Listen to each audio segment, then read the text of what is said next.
শোন মা, সাবধানে থাকিস আর কোথাও যাস না বাড়ি ফাঁকা রেখে, বুঝলি?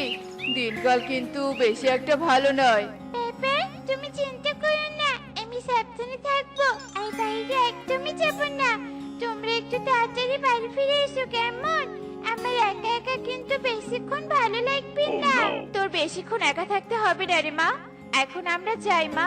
এ কথা বলে তারা কাঠের সন্ধানে জঙ্গলে যায়। কিছু দূর যেতেই তারা দেখতে পায় এক কাঠুরে গাছ কেটে জঙ্গল ফাঁকা করে ফেলছে। এ কি সর্বনাশ! দেখো টুনি, ওই কাঠুরে তো জঙ্গলে সব গাছ কেটে ফেলছে। আরে তাই তো, এভাবে জঙ্গল ফাঁকা করে ফেললে আমরা ফল পাবো কোথায়? বনের সব পাখিরাই তো এই জঙ্গল থেকে ফল নিয়ে যায়, ফল না থাকলে আমরা খাবো কি? চলো আমরা কাঠুরেকে গাছ কাটতে নিষেধ করি। ও দাদা, তুমি এভাবে জঙ্গলে সব গাছ কেটে ফেলছো কেন? দয়া করে আর গাছ কেটো না। সব গাছ কাটলে আমরা ফল পাবো কোথায়? তোরা ফল কোথায় পাবি তা আমি জানি নাকি? গাছ কাটাই আমার কাজ। তোরা জানিস আমি গাছ কেটে কত টাকা ইনকাম করেছি, আর তোরা আমাকে গাছ কাটতে নিষেধ করছিস? এখন আমাকে বিরক্ত না করে যা তো এখান থেকে। তারপর তারা মন খারাপ করে সেখান থেকে চলে যায়। ওগো, আমরা তো কিছু করতে পারলাম না, আর এভাবে তো চলতে দেয়া যাবে না, আমাদের কিছু একটা করতে হবে গো। না টুনি, আমরা একা কিছুই করতে পারবো না। চলো বনের আরো পাখিদের বিষয়টা জানাই। এরপর তারা বনের পাখিদের কাছে চলে যায় আর তাদের সব কথা খুলে বলে। এটা তো আমাদের সাথে ঠিক হচ্ছে না। এভাবে গাছ কাটলে তো আমাদের সাথে পরিবেশেরও অনেক ক্ষতি হবে। হ্যাঁ, ঠিক বলেছো। চলো আমরা সবাই ঈগলের কাছে যাই। ঈগল ঠিক একটা না একটা পথ খুঁজে বের করবে। এরপর বনের সব পাখিরা মিলে ঈগলের কাছে যায় আর ঈগলকে তাদের সমস্যার কথা খুলে বলে। কি এত বড় ক্ষতি করে ফেলেছে, আর তোরা আজ আমাকে জানাচ্ছিস? মোরল মশাই, আমরা তো এতদিন দেখিনি, আজ দেখেছি বলেই আপনাকে বিষয়টা জানাতে এসেছি। দয়া করে আপনি কিছু একটা করুন, না হলে ওই কাঠুরে কিছুদিন পর আমাদের বনেও চলে আসবে। তোরা তো আমাকে চিন্তায় ফেলে দিলি। আচ্ছা চল, কাঠুরের কাছে চল। এরপর তারা সবাই মিলে সেই কাঠুরের কাছে যায়। তোমাকে আমরা সবাই মিলে অনুরোধ করছি, দয়া করে আমাদের বন আর জঙ্গলের কোনো ক্ষতি করো না। আমি তো আগেই বলে দিয়েছি আমি গাছ কাটা বন্ধ করতে পারবো না। তারপরেও তোরা আমাকে বিরক্ত করতে এসেছিস। এক্ষুনি এখান থেকে চলে যা, না হলে সব কটাকে খাঁচায় বন্দি করব। আমরা পাখি বলে আমাদের দুর্বল ভেবো না। টোনা একদম ঠিক বলেছে। শোনো কাঠুরিয়া দাদা, তুমি যদি আবার আমাদের বনের কোনো ক্ষতি করতে চাও, তাহলে আমরা সবাই মিলে তোমার সব ফসল নষ্ট করে দিব। ঠিক আছে যা, আমি আর তোদের বনের কোনো ক্ষতি করব না, আর তোরা আমার ফসল নষ্ট করিস না। এরপর ঈগল কাঠুরের কথা বিশ্বাস করে সবাইকে নিয়ে সেখান থেকে চলে যায় আর এভাবে সারা দিন কেটে রাত নেমে আসে। জানো রিমা, আজ বনের পাখিরা এসে আমাকে ফসল নষ্ট করার ভয় দেখিয়েছে। আমার মাথায় একটা বুদ্ধি এসেছে। তুমি যদি আমার বুদ্ধি মতো কাজ করো, তাহলে তোমাকে আর গাছ কাটা বন্ধ করতে হবে না, আর তুমিও কাঠ বিক্রি করে অনেক টাকা ইনকাম করতে পারবে। এরপর রিমা রহিমকে তার বুদ্ধির কথা খুলে বলে। বাহ রিমা, তুমি তো অনেক ভালো বুদ্ধি দিয়েছো। আমি তোমার কথা মতোই কাজ করব।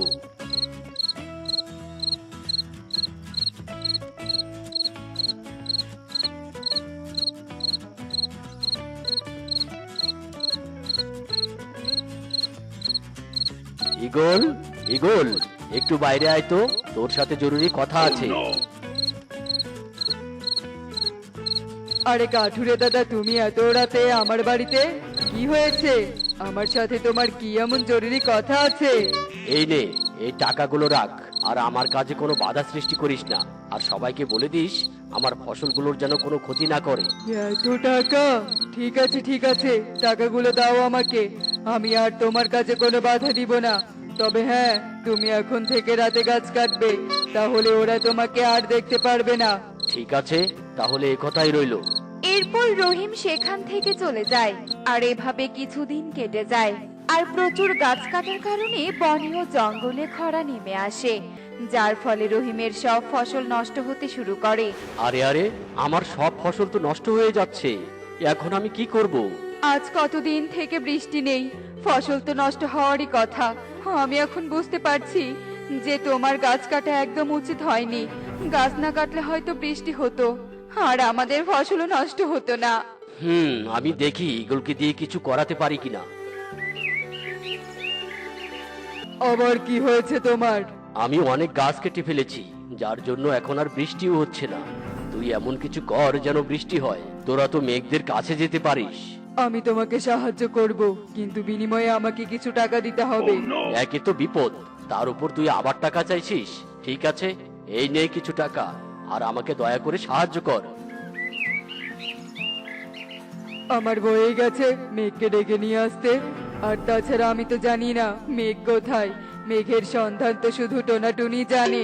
লোভী ইগল কাঠুরিয়াকে সাহায্য না করে সব টাকা নিয়ে সেখান থেকে পালিয়ে যায়। আর এভাবেই সারা দিন কেটে বিকেল গড়িয়ে আসে। কি ব্যাপার, ইগল তো এখনো মেঘকে নিয়ে আসলো না। যাই তো দেখে আসি তো কি খবর।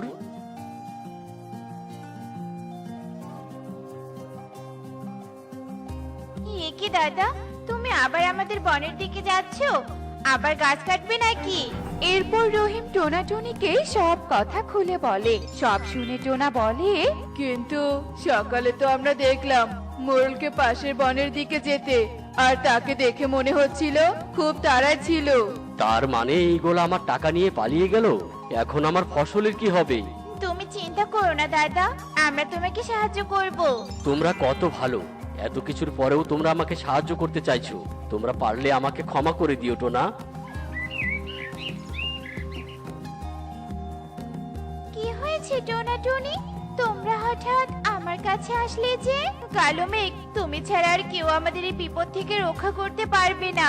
হ্যাঁ কালো মেঘ, আজ কতদিন থেকে তুমি আমাদের বৃষ্টি দিচ্ছ না, যার জন্য আমাদের বন আর রহিমের ফসল শুকিয়ে যাচ্ছে। দয়া করে আমাদের সাহায্য করো। টোনাটুনির অনুরোধে কালো মেঘ বৃষ্টি দিতে রাজি হলো, আর তাদের সাথে রহিমের বাড়িতে যায়। আর রহিমকে একটা শর্ত দিয়ে সে বলে, শোনো রহিম, আমি তোমাকে সাহায্য করব, কিন্তু তার বিনিময়ে এখন থেকে তুমি প্রচুর গাছ লাগাবে, আর আমি ওই লোভী ইগলকে উচিত শিক্ষা দিব। এরপর কালো মেঘ প্রচুর বৃষ্টি ছড়ায়, যার ফলে ফসল ও বন আবারও সতেজ হয়ে ওঠে। এখন ইগলের কাছে যাই। এ কি, বৃষ্টি আসার আর সময় পেল না, আমার ঘরটা প্রায় ডুবেই গেল। আর আমার টাকাগুলো তো সব ভিজে গেল। এগুলো সব আমার পাপের ফল। আমি রহিম আর পাখিদের সাথে অনেক অন্যায় করেছি। তো বন্ধুরা, দেখলে তো লোভের ফল কখনো ভালো হয় না, আর প্রকৃতিও তাকে কখনো ছাড় দেয় না। এমনই সব মজার মজার শিক্ষণীয় টুনি পাখির গল্প দেখতে আমাদের সাথেই থেকো। আর গল্পটি কেমন হয়েছে তা কমেন্টে জানাতে ভুলো না কিন্তু। Bye bye. মা, মা, আমি পাখিদের রাজ্যে ফুল তুলতে যাব। শুনেছি পাখিদের রাজ্যে নাকি অনেক ফুলের বাগান আছে। হ্যাঁ মা, পাখিদের রাজ্যে অনেক ফুলের বাগান আছে। আচ্ছা ঠিক আছে, যা, তবে সন্ধ্যার আগেই বাড়িতে ফিরে আসিস। আচ্ছা ঠিক আছে মা, আমি খুব তাড়াতাড়ি বাড়ি ফিরে আসবো। এরপর ছানাপুরি ঝুড়ি নিয়ে পাখিদের রাজ্যে যাওয়ার জন্য রওনা দিয়ে দেয়। আচ্ছা, এই রাজ্যে কোথায় ফুলের বাগান আছে সেটা তো আমি জানি না। ওই তো একটা খরগোশকে দেখা যাচ্ছে, আমি বরং ওই খরগোশটাকে গিয়ে জিজ্ঞেস করি। খরগোশ, খরগোশ, এই রাজ্যে ফুলের বাগান কোথায় সেটা কি তুমি জানো? হ্যাঁ জানি, এই পথ দিয়ে আরেকটু সামনে গেলেই তুমি ফুলের বাগান পেয়ে যাবে। আর শোনো, আকাশ খুব মেঘ করেছে, যে কোনো সময় ঝড় বৃষ্টি নামতে পারে, তাই তুমি তাড়াতাড়ি ফুল ছেড়ে নিয়ে তোমাদের রাজ্যে ফিরে যাও। আচ্ছা ঠিক আছে খরগোশ, আমাকে সাহায্য করার জন্য তোমাকে অনেক ধন্যবাদ। মা টুকি, তুই শুকনো ডালগুলো ঘরে তুলে রাখ, আর আমি জঙ্গল থেকে কিছু ফল আর কলাপাতা কেটে নিয়ে আসি। আকাশে যা মেঘ করেছে, মনে হচ্ছে জোরে জোরে ঝড় বৃষ্টি নামবে, আর ঘরের চালে চালা না দিলে বৃষ্টিতে পুরো ঘর পানিতে ভরে যাবে। আচ্ছা ঠিক আছে মা, যাও, তবে তাড়াতাড়ি এসো।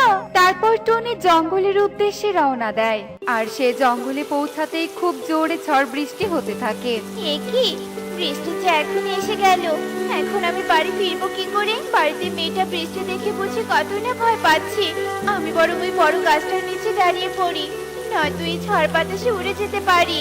এসব বলে টনি একটি গাছের নিচে দাঁড়িয়ে পড়ে। আর এদিকে ছানাপরি ঝড়ের মধ্যে উঠতেই বাতাসের কারণে মাটিতে পড়ে যায়, আর মাটিতে পড়তেই তার ডানা দুটো ভেঙে যায়। কে আমার ডানা যে ভেঙে গেল, এখন আমি কি করে পরি রাজ্যে ফিরে যাব? তবে কি আমাকে রাজ্যে থাকতে হবে? মা তুমি কোথায়? আমাকে এখান থেকে নিয়ে যাও মা।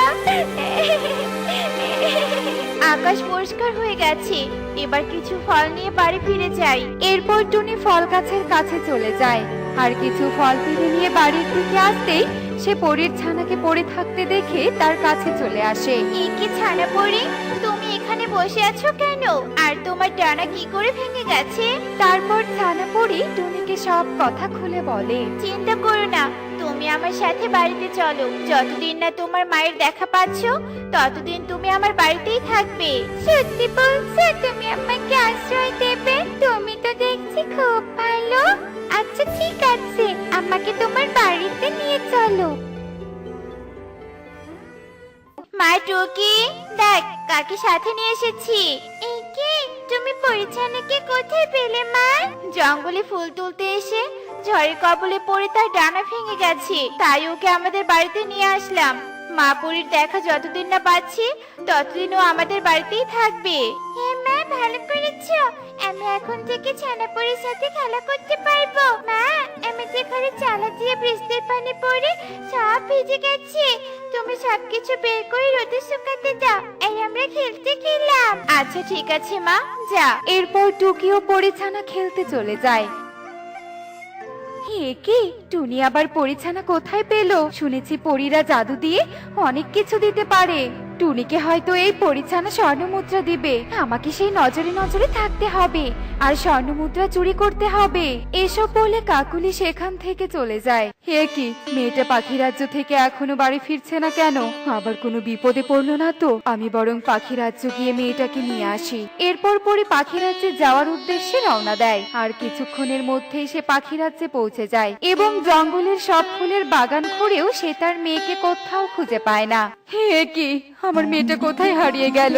মা, তুই কোথায়? আমার কাছে আয় রে মা, তোকে ছাড়া যে আমি বাঁচতে পারবো না। এসব বলে পরি ফুলের বাগানে বসে কাঁদতে থাকে, আর পরীর কান্নার আওয়াজ শুনে সেখানে এক প্রজাপতি চলে আসে। পরি, তুমি এখানে বসে কাঁদছো কেন? আমার মেয়ে এই রাজ্যে এসে ফুল তুলতে এসে হারিয়ে গেছে, তাই কাঁদছি গো প্রজাপতি। তোমার মেয়ে হারায়নি গো, আমি জানি। ছানাপরি কোথায় আছে? তাই নাকি প্রজাপতি? বলো, আমার মেয়ে কোথায় আছে? তারপর প্রজাপতি মা পরীকে সব কথা খুলে বলে। মা পরী খুশি মনে টুনির বাড়িতে চলে আসে। মা, তুমি এসেছো, আমি তোমার আসার অপেক্ষাই করছি। কিন্তু মা, তুমি কি করে জানলে আমি এখানে আছি? প্রজাপতি আমাকে সবটা বলেছে রে মা। এখন থেকে তোকে একা একা আর কোথাও যেতে দিব না। টুনি, তোমাকে অনেক ধন্যবাদ আমার মেয়েকে সাহায্য করার জন্য।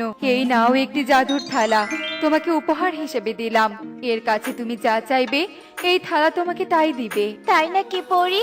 তোমাকে অনেক ধন্যবাদ আমাকে সাহায্য করার জন্য, নয়তো এই ভাঙা ঘরে ভিজে পড়ে থাকতে হতো। আর আড়াল থেকে কালু কাকুলি সবটা দেখে ফেলে। তোমার কথাই ঠিক হলো কাকুলি, পরি তো সত্যি টুনিকে জাদুর থালা উপহার দিয়েছে। এবার যদি ওই থালা চুরি করতে পারি, তাহলে টুনির নয় আমাদের ভাগ্য পাল্টে যাবে। আমরা হব এই বনের সবচেয়ে ধনী পাখি।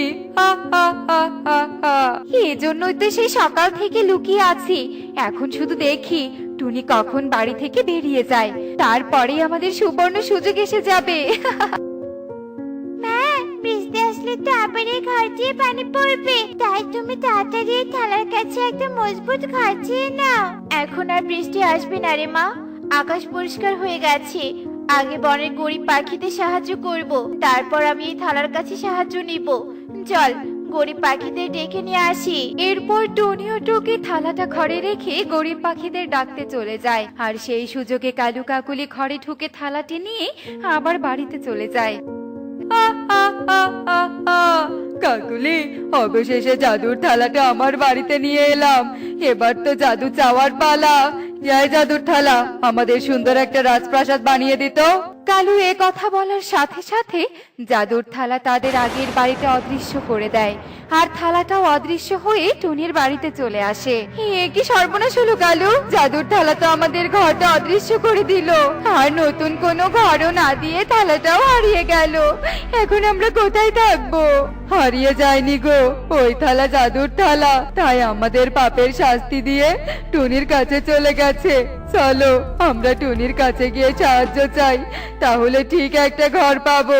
তোমরা সবাই টাকা পেয়েছো তো? হ্যাঁ টনি, আমরা সবাই পেয়েছি। এবার তাহলে বাড়িতে যাও, আর কারো কোনো কিছু প্রয়োজন হলে আমার কাছে এসো, আমি তোমাদের সাহায্য করব। এরপর সবাই খুশি মনে সেখান থেকে চলে যায় আর কালু কাকলি সেখানেই দাঁড়িয়ে থাকে। টুনি, আমাদের একটা ঘর দে, ওই ঘরটা যে। আর কিছু বলতে হবে না, ওই ঘর ভাঙাচোরা, তাই তো? জাদুর থালা, কালু দাদাকে মজবুত একটা ঘর দাও তো। কি ব্যাপার, জাদুর থালা ঘর দিচ্ছে না কেন? টনি, জাদুর থালা আমাদের কোনো কিছু দেবে না, কারণ আমরা তোর সাথে অন্যায় করেছিলাম। মানে? তারপর কাকুলি টুনিকে সব কথা খুলে বলে। ও, এই ব্যাপার। আর কখনো এমন অন্যায় কাজ করতে যেও না, সৎ থাকার চেষ্টা করো, তাহলে একদিন ঠিক তোমাদের ভাগ্য পাল্টে যাবে। আরে টুনি, তুই একদম ঠিক বলেছিস, আমরা আর অন্যায় কাজ করব না। এসব বলে কালু কাকুলি সেখান থেকে চলে যায়। দেখলি তো বন্ধুরা, সততার জয় সবসময়ই হয়। এমনই সব মজার মজার শিক্ষণীয় টুনি পাখির গল্প দেখতে আমাদের সাথেই থেকো। আর গল্পটি কেমন হয়েছে তা কমেন্টে জানাতে ভুলো না কিন্তু।